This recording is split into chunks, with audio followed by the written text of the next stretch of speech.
Hello, ladies and gentlemen. Welcome back. I'm Brendan Lee with thebrendonlee.com. Check the links in the description, blah, blah, blah. Consciousness and skill worldwide is what I'm up to.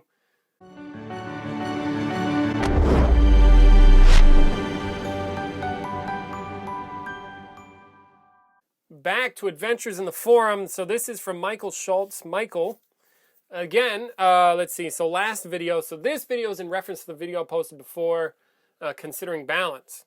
And then I got some responses on the forum for clarification because I thought I didn't do a good enough job responding to your question, Michael, or whomever is watching. I didn't do a good enough job responding to the question, so I wanted to try to clarify. And now I'm getting even more clear from your comments in the forum. So basically, if you want to see the original video, check the last video. Maybe I can pop a link somewhere or at the end of the video so you can see what I was talking about, or a link in the description. Brendan. Reminder for Brendan. Thanks, Brendan. Blah, blah, blah. Hey, thanks. The video was helpful. The previous video. Not sure what needs to be clarified. Cool. My purpose for asking the question was to get a better understanding of how to practically apply your teachings. I guess my teachings, and also by proxy, Peter Ralston. I'm interested in how your teachings show up in an actual living person. Living, breathing person who exists in our imperfect and chaotic world, so to speak. Your videos outline ideals, however, reality is sometimes counterintuitive, confusing, and messy. Cool. And then, Michael, you replied to yourself. So Michael replying to Michael. That's also why I asked you, you're probably just replying a few times. Anyway, that's also why I asked you previously about the relationship between health and consciousness work. In theory, we can live by all these principles, develop our consciousness and so forth, but once someone puts a gun to our face, metaphorically or literally, suddenly all those constructs fall apart. At the end of the day, we are mortal humans.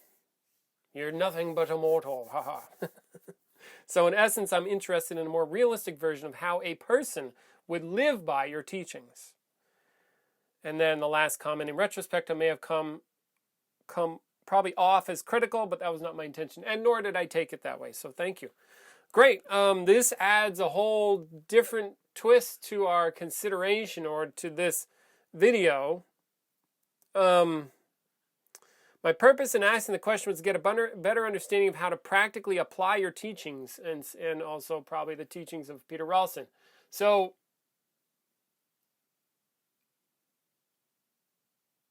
it's an interesting question because I do not...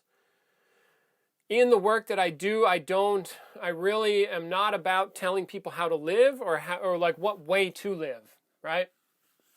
And so sometimes I could perhaps view that question as, well, hey, could you tell me what's the right way to live so that I abide by your teachings? I don't care if you abide by my teachings or not. That's up to you. I want to make that very, very clear. Now, if you're asking and you want to know like what that might look like in a living, breathing person, so the teachings, as it were, seems to me, from where I'm at in my own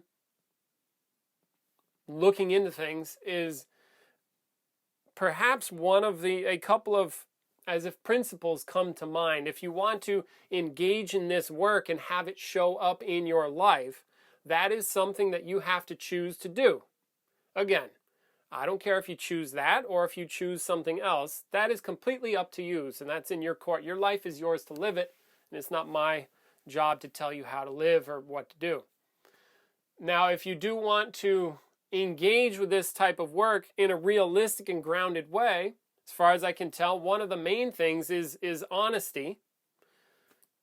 Telling the truth, because I'm working on, in the consciousness work, it's about getting at what's true. And even in the domain of skill, so it's like consciousness and skill worldwide, in the domain of skill, like understanding, say, learning, for example.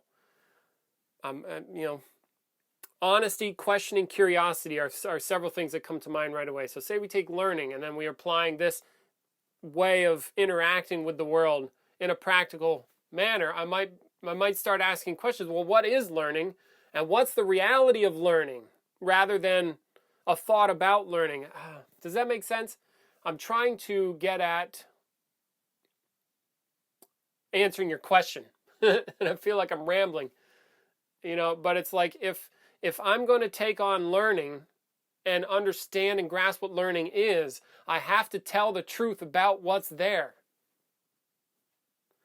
If I want to be effective at finding gold, I have to tell myself the truth and or discover where the gold actually is, not where I think it is, not where I believe it to be because somebody else told me in a spiritual book or some such. You see how this is starting to go?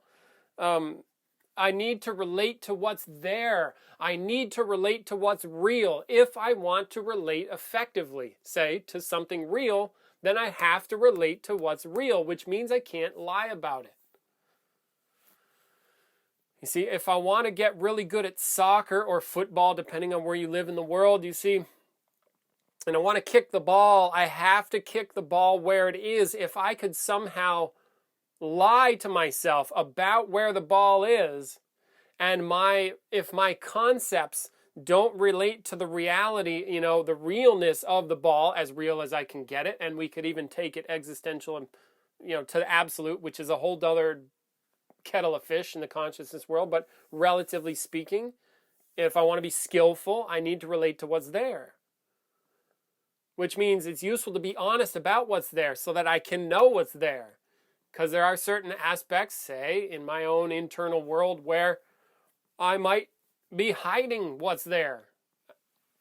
Now, how do you reveal to yourself stuff that you're doing that you don't know you're doing, if you have such things? Seems to me honesty is a major principle there. You see, so how would this work? So say we take that one principle, honesty. How would that show up in an individual in a real way? Well, you would probably have a very honest individual showing up. Somebody who's just straight. They tell the truth as best they can. And they increase their honesty as they go. You see, they tell the truth in their speaking, their actions, their demeanor, say. What does that look like? I don't know. Just whatever an honest person looks like.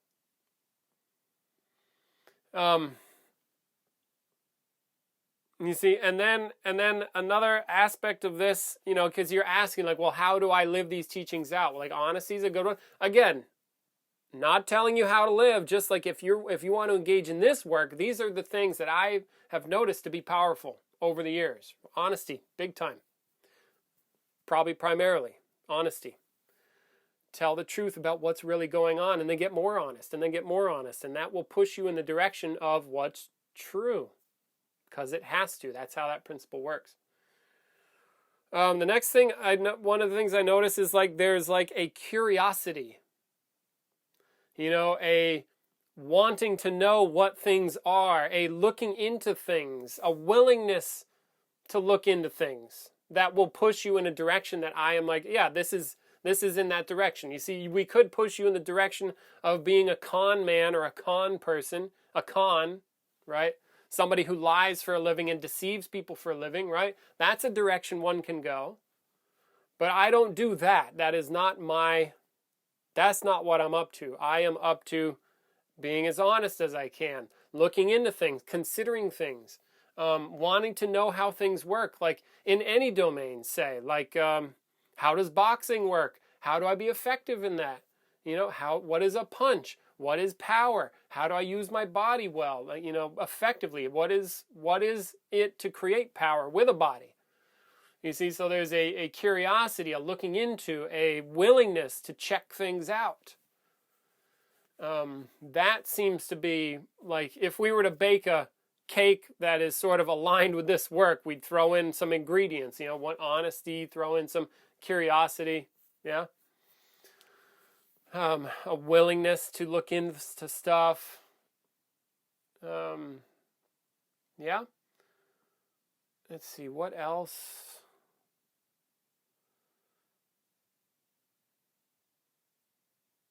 An openness to having insights and breakthroughs, an openness to ways of thinking that are beyond your current scope. A willingness to consider possibilities outside of what is easily understandable. Yeah. Yeah.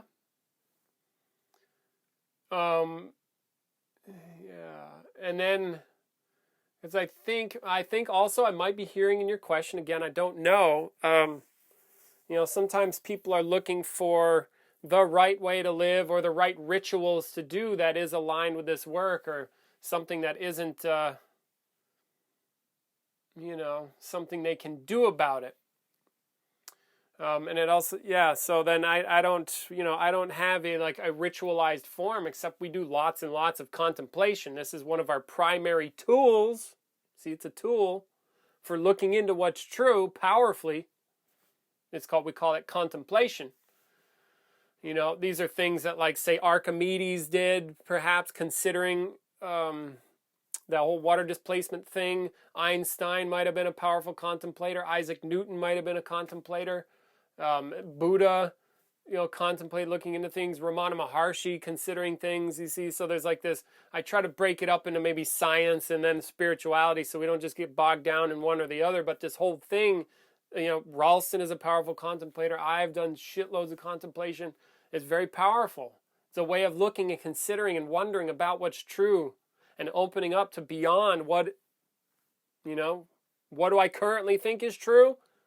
Is that all there is? Is there more, you see? Open to that.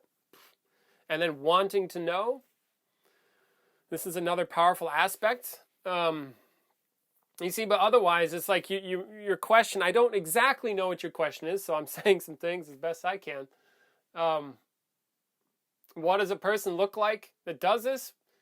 Well, here's a story that might help. For example, Peter has talked about having people, he had an old school. Like, I am part of the new old school in terms of I've been here since 2004, but before I came on the scene in Texas and Ralston came to Texas, he had a school back in the Bay Area, California, right? And there's an article posted by a woman in what they call the Internal Dialogue Anthology. It was written on paper. Who knew? No blogs or whatever back then. And she was saying how she'd heard about this place, this school, the Cheng Shin School, back in the day, as I like to say, back in the day. And she wanted to go see these people that were spiritually transcendent and enlightened and blah-de-blah, because the ideas about people who do lots of consciousness work and people who've had enlightenment experiences, right? You might think, oh, well, they've had an enlightenment experience, therefore they are something. You have an idea about what that is as a person, right? And or a spiritual teacher who's had enlightenment experiences. You're considering, well, what are they like? And we have all these ideas and images from spirituality and all this stuff. But this woman, I guess, and I'm paraphrasing here, but I think she got to the school and she was surprised. It's just a bunch of people. So you're like, well, what does a person look like who's aligned with this stuff? They look like a person. Now, one of the things that's noteworthy from the story, apparently the woman, she's like, yeah, I didn't see people walking on clouds and spiritually enlightened and in the normal sense, but what she did see was a bunch of people who were just real. And they were aware of their shit. See? And they were straight with it. They were just there, present people. Real people. See, that might be what it looks like. You just have a person who's being real and straight and honest. You see? And so there's maybe a refreshing quality to that. I don't know. Just somebody who's not shining you on. These kinds of things. Yeah? So as we bop around here and I try to clarify and work with your consideration from the forum, thanks for writing also, by the way, I appreciate that. Shameless plug, link in the description. Come check it out. Send me stuff, ask me questions. We'll dialogue this way. It helps me create content. And hopefully it gives you a better idea of what it's like. Now, how do you do that? Well, do the work. You see, get honest with yourself. Be straight with yourself. Consider things for yourself. That's how you do that. You can't pretend your way into it. You see, you can't just follow a teacher, which in this case, I am playing that role. I do the blah, blah, blah. You're listening to me. Believing me doesn't get you anywhere. It gets you to a lie, basically. Beliefs are not what's true. It's what you believe about what you think is true or believe about something. It's never the thing itself, say. It's only a belief. You see, so that's not in the direction that I'm working in. I work towards you have the experience for yourself. That means you have to do that, whatever that is. So you have to consider for yourself. Grow for yourself. You want to be honest for yourself. Not because I said so, and I don't say so. You know what I'm saying? It's you do it if you want. Keep trying to be clear about that. I really don't want to give a certain impression. Okay, so you asked me about that. And then, yes, you asked me about this other question, right? So then how does, circling back again, how does it show up in a person? Because you do, talk about, well, what happens at sometimes if the crap really hits the fan? Something else is very, very important, isn't it? Contemplating and being free and spiritual or whatever and happy when your life is on the line? Nope, nope, and nope. You see, what do most people do when their life is on the line? They fight to stay alive.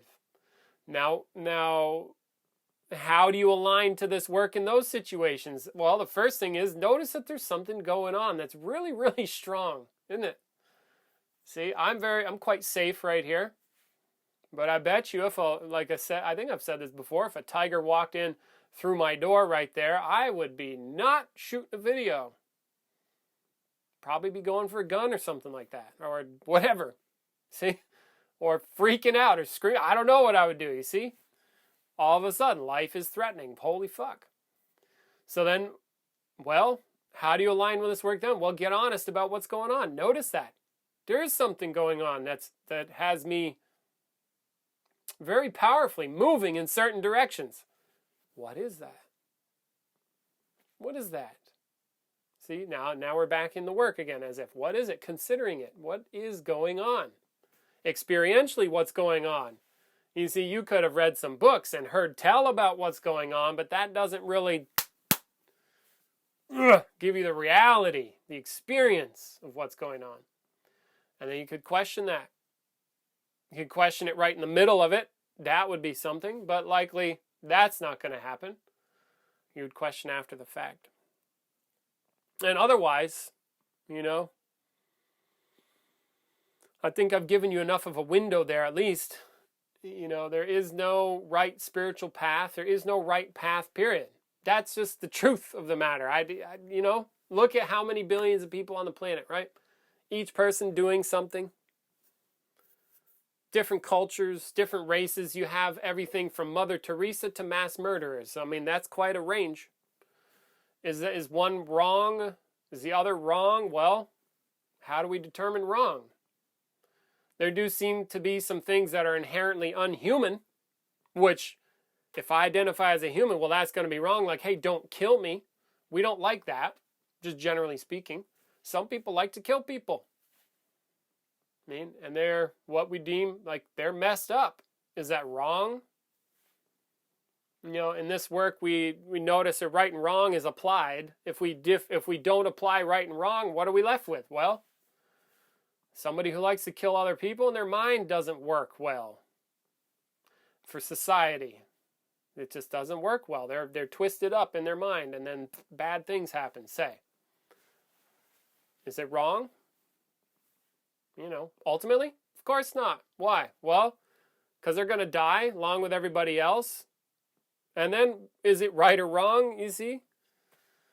Or Mother Teresa, is she good and right? You see, right and wrong, there's an investigation right there, for example. We could consider, well, what's right and what's wrong? What is right? Not what is right, like, okay, out of 5 things, 3 of them are right and 2 of them are wrong. No, what is right and wrong? Rightness and wrongness. How does that even come to pass? We notice that they're applied to things. Like we create right and wrong. And there does also seem to be, another thought for another day. Yeah? So how's that? And then otherwise, again, another plug. You want to engage in this work and make it real for yourself in your life? Definitely I would invite you to come to a workshop, because That will help boost you. It'll definitely push you in a direction powerfully, and then you can put it into your life. Last thing to consider is notice that this work likely, when people are busy, in my experience, when people are busy living life, they're busy living life. They're doing what is most important, which comes naturally. That is surviving. Consciousness work is not about surviving. It's not about not surviving.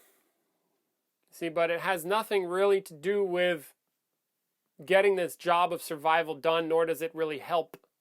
Now, maybe it helps in a certain way because if you get more conscious, you can survive better. You could survive more happily with more freedom.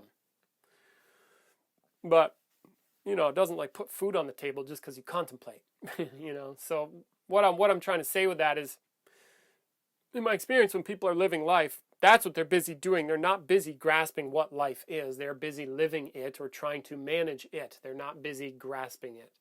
And consciousness work is all about the grasping of whatever's true. So that if you want it to be in your life, you have to bring it into your life. And one way to do that helps, is do a workshop, because that will give you a boost. But then ultimately, it's like that's the choice you have to make. If you want it in your life, you'll have to do that and find a way. Ritualized contemplation could work. 15 minutes a day of contemplation could start you on a road. See all the previous principles I outlined in the beginning of this video. If you start to align with and abide in those principles, they'll start to yield certain results in your body, mind, your awareness, these kinds of things. Asking questions, being curious, being honest. Yeah. But otherwise, hey, it's up to you. And as you stated, life is often chaotic and not ideal. Never is, you see? All that stuff that you hope and want for the future, you're wrong about that. As in, like, whatever you think is going to happen in the future, what you think now, when it happens, it will not be that thought. See, because that's a thought, and the future experience is the experience. It's not the thought. You will always be wrong about that because it's a thought. It's not the experience. See? And then it gets worse. Okay? So cool. Hey, thanks for writing in. That's what I've got for you this time. Blah-de-blah. If you want to get a little bit serious, check the links in the description. I got a free course, got a paid course, hired me to be an online coach. Most importantly, come here to a workshop. All right? Check the links. Shoot me a comment. Interface with me on the forum, which is how these videos are getting created of late. Ask me questions so that I can help consider things with you and hopefully further your own work. And hey, come train some body stuff, martial arts, the art of effortless power. Come embody, do an embodiment practice with us, huh? Or, do some martial training that's good for all levels, all skill levels, all age ranges, except for kids. We do more adults.